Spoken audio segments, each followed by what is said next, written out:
नमस्कार। Teaching and education video की श्रृंखला के तहत आज हम पढ़ेंगे टाइप्स ऑफ लर्निंग। ये जो श्रृंखला शुरू की गई है ये उन छात्रों के लिए हैं या छात्र शिक्षक के लिए हैं जो शिक्षण के क्षेत्र में जाने के लिए तैयारी कर रहे हैं, चाहे वो एकेडमिक हो, बीएड हो, डीएलएड हो, या चाहे वो कॉम्पिटिटिव सीटेट, टेट, केवीएस या अदर टीचिंग एग्जाम्स की तैयारी कर रहे हों। इससे पहले की वीडियो में हमने पढ़ा था कि अधिगम क्या है, अधिगम की प्रकृति और विशेषताओं के बारे में चर्चा किया था, और आज हम उसके आगे के क्रम यानी कि अधिगम के प्रकार, टाइप्स ऑफ लर्निंग के बारे में अध्ययन कर रहे हैं। वीडियो शुरू करने से पहले मैं बता दूं, टाइप्स ऑफ लर्निंग को कई तरीके से बांटा जा सकता है। इसका वर्गीकरण कई तरीकों से किया जा सकता है। जैसे एक वर्गीकरण आप कर सकते हैं मोटर लर्निंग, साइकोमोटर लर्निंग और इंटेलेक्चुअल लर्निंग। ध्यान दें, मोटर लर्निंग, साइकोमोटर लर्निंग और इंटेलेक्चुअल लर्निंग के रूप में इसको आप पढ़ सकते हैं। लेकिन मैंने जो यहाँ पॉइंट्स रखे हैं वो according to syllabus of Magadh university, क्योंकि ज़्यादातर छात्र बिहार से जो बीएड कर रहे हैं इसी यूनिवर्सिटी से करते हैं, उसी के सिलेबस के अकॉर्डिंग मैंने रखा है। आप अपना सिलेबस देख लीजिएगा कि उसमें टाइप्स ऑफ लर्निंग को कैसे रखा गया है। तो चलिए शुरुआत करते हैं। पहला है यहाँ फैक्चुअल लर्निंग, जिसको हिंदी में बोलते हैं तथ्यात्मक अधिगम। फैक्ट का मतलब होता है तथ्य, तथ्य वो जो सच हो और प्रमाणित हो। जैसे भारत का कैपिटल है दिल्ली और जैसे सूर्य पूर्व से उगता है, ये आपके फैक्ट हो। देखिए इसमें लिखा हुआ है पहले से प्रमाणित तथ्यों का अध्ययन जो आगे की पढ़ाई की पृष्ठभूमि तैयार करते हैं। यानी छात्रों को तथ्यात्मक अधिगम के तहत कुछ प्रमाणित तथ्यों का, जो कि उनके संज्ञानात्मक स्तर से मैच खाता हो, अध्ययन करवाया जाता है, जो उनके अधिगम की निरंतरता को बनाए रखने के लिए ज़रूरी है और आगे के अधिगम के लिए पृष्ठभूमि तैयार करते हैं। जैसे छोटे बच्चों को पहाड़ा याद करवाते हैं ताकि आगे सिंप्लीफिकेशन के लिए उनकी एक पृष्ठभूमि तैयार हो जाए। जैसे साइंस में आप पढ़ते हैं न्यूटन्स लॉ के बारे में, बाद में उसके आधार पर आप प्रयोग कराते हैं। ठीक है, जैसे आर्ट्स में लोग पढ़ते हैं कई तरह के राजवंशों के बारे में, सिक्कों के बारे में, इतिहास के बारे में, जिनके बारे में पता चलता है सिक्कों, लिपियों को पढ़ के, शिलालेखों को लिख कर पढ़कर। आप लोग तो वो सब करते नहीं, आप लोग तो सीधा तथ्य कर लेते हैं, तो वैज्ञानिक करते हैं। तो तथ्यात्मक अधिगम तथ्यों को याद करवाना है, जिससे कि आगे की अधिगम की निरंतरता बनाए रखने में आवश्यकता होती है और साथ ही साथ पृष्ठभूमि भी तैयार होती है, जो कि आगे के पढ़ाई में बहुत ही सहायक है। तथ्यात्मक अधिगम कराते समय शिक्षकों को छात्रों के संज्ञानात्मक स्तर को ध्यान में रखना पड़ता है और जो तथ्यात्मक बिंदुओं पढ़ाए जाते हैं या तथ्यात्मक अध्याय का पढ़ाया जाता है वो भी क्रमानुसार होना चाहिए। जैसे यदि आप 5-6 साल का कोई बच्चा है तो उसके संज्ञानात्मक स्तर के अनुसार जो तथ्यात्मक अधिगम याद करवाइएगा वो क्या हो सकता है, पहाड़ा हो सकता है, ABCD हो सकता है, देश के कैपिटल या प्रधानमंत्री हो सकते हैं, है ना। लेकिन यदि छात्र 9-10 के हैं, 11-12 के हैं या जनरल कंपटीशन की तैयारी कर रहे हैं तो उनके लिए तथ्यात्मक अधिगम न्यूटन्स लॉ हो सकता है। हर्यक वंश के राजा कौन थे, अजातशत्रु कौन था, गौतम बुद्ध कहाँ के थे। तो समझ रहे हैं ना, जो भी तथ्यात्मक अधिगम होना चाहिए, फैक्चुअल लर्निंग होना चाहिए, वो छात्रों के संज्ञानात्मक स्तर के अनुसार होना चाहिए। अब मुझे लगता है कि आप समझ गए होंगे कि तथ्यात्मक अधिगम क्या होता है। साथ ही आप लिख सकते हैं कि शिक्षकों को तथ्यात्मक अधिगम करवाने से पहले वर्ग कक्ष का भी उचित माहौल बना के रखना चाहिए। जैसे अगर किसी 9-10 के बच्चों को हम ज्योग्राफी पढ़ा रहे हैं तो वर्ग कक्ष में ग्लोब, एटलस, मैप, प्रोजेक्ट्स रहने चाहिए, तो उन्हें तथ्यात्मक अधिगम करने में सहायता होगी। ठीक है, अब हम पढ़ते हैं एसोसिएटिव लर्निंग या साचार्य अधिगम। इसमें लिखा हुआ है स्मृति का प्रयोग कर, स्मृति को मेमोरी बोलते हैं, स्मृति का प्रयोग कर एक वस्तु का दूसरे से समानता या असमानता का संबंध कर दूसरी चीज़ सीख लेना। जैसे एक बच्चा, 2-3 साल का बच्चा देखता है 4 टांग, 1 पूंछ और कान और मुंह से गाय को, ठीक है, तो वो भैंस के बारे में सीख लेगा कि हाँ, भैंस के भी 4 पैर होते हैं, एक पूंछ होता है। लेकिन ये तो समानता हो गई। असमानता क्या है? गाय पतली, भैंस मोटा। गाय कई रंगों में होती है, भैंस ज़्यादातर काला ही होता है या भूरापन लिए हुए काला होता है। ठीक है, तो उसने एसोसिएट कर लिया।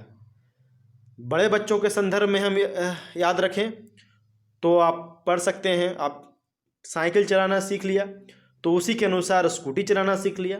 कुछ समानता होती है ना, साइकिल चलाने और स्कूटी चलाने में तो समानता होती है, तो वहाँ एसोसिएट करके आप पढ़ लिए।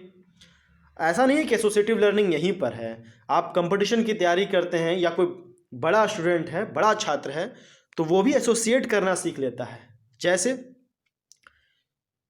अगर आपको याद करना है कि भारत में सबसे ऊंची चोटी कौन है, तो आप बोलिएगा कंचनजंगा। याद रखने का तरीका, सिक्किम सबसे ऊपर में नाक की तरह निकला हुआ है, तो नाक मतलब चोटी, तो वो चोटी भारत में सबसे ऊंची चोटी आपकी कौन हो गई? कंचनजंगा।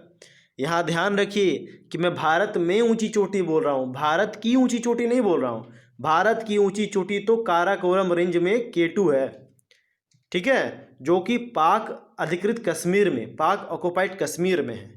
तो यहाँ से फ़र्क समझते हैं, भारत की ऊंची चोटी और भारत में सबसे ऊंची चोटी। तो यहाँ से भी आपने समानता और असमानता के आधार पर एक चीज़ सीख लिया, एसोसिएट कर लिया आपने। क्या एसोसिएट किया? भारत की और भारत में, की और में डिफरेंट है। समानता क्यों हुई? नाक की समान जो आपके फेस पे आकृति बनी हुई है, तो भारत में कौन आता है? सिक्किम नाक के समान है, तो उसकी चोटी कंचनजंगा। लेकिन भारत की, फिलहाल तो उससे पाकिस्तान कब्जाया हुआ है, बाद में हम ले लेंगे, कोई दिक्कत नहीं, लेकिन अभी तो पाकिस्तान में पड़ता है वो K2। तो समझ गए एसोसिएटिव लर्निंग। अब आगे चलते हैं कंसेप्चुअल लर्निंग के बारे में, जिसे संप्रत्यात्मक अधिगम कहते हैं। इस प्रकार सीखने में तर्क, कल्पना और चिंतन का सहारा लेना पड़ता है। यहाँ ध्यान दीजिएगा कि कंसेप्चुअल लर्निंग से पहले आपको अपनी इंद्रियों के मदद से उसका प्रत्यक्षीकरण करना पड़ता है। जैसे एक बच्चा अपनी आँखों से देखता है गाय, तब वो जानता है कि हाँ, गाय के 4 पैर और एक पूँछ होती है। वो एसोसिएट करके समानता या असमानता के आधार पर ये तो जान जाता है कि भैंस भी गाय जैसी होती है लेकिन रंग अलग होता है, असमानता के आधार पर। और गाय जैसा हाइट और पैर होने के नाते वो भी एक कैटल ही है, ये तो एसोसिएटिव लर्निंग से जान जाता है। लेकिन एक 3-4 साल का बच्चा कई तरह के गायों में भेद नहीं कर पाता।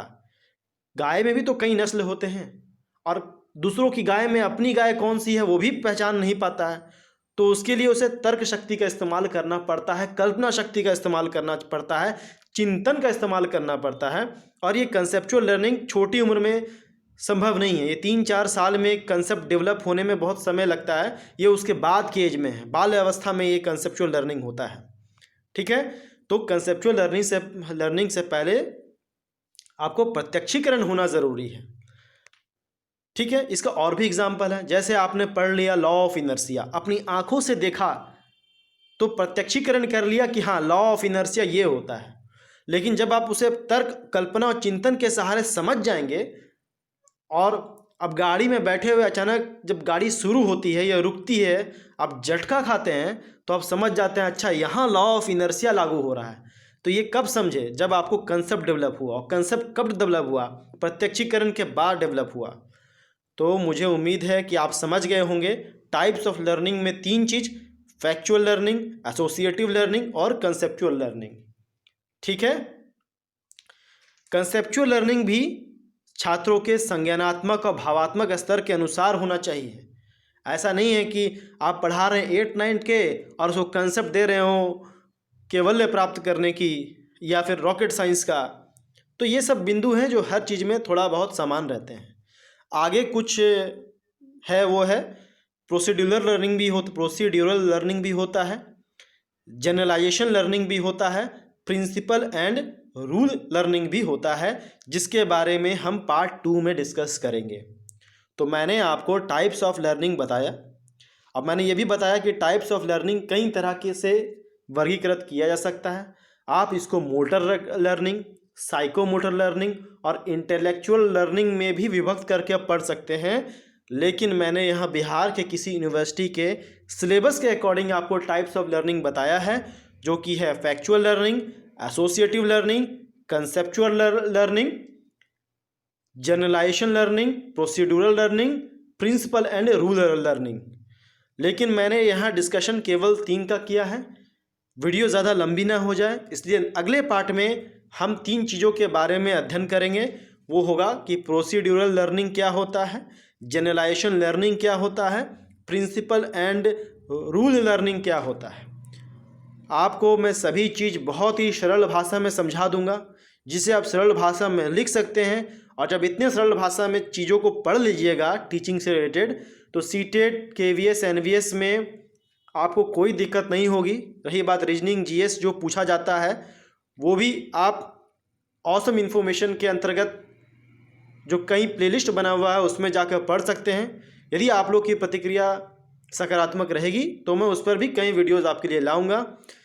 यहाँ तक बने रहने के लिए धन्यवाद। आपका दिन शुभ हो। जय हिंद, जय भारत।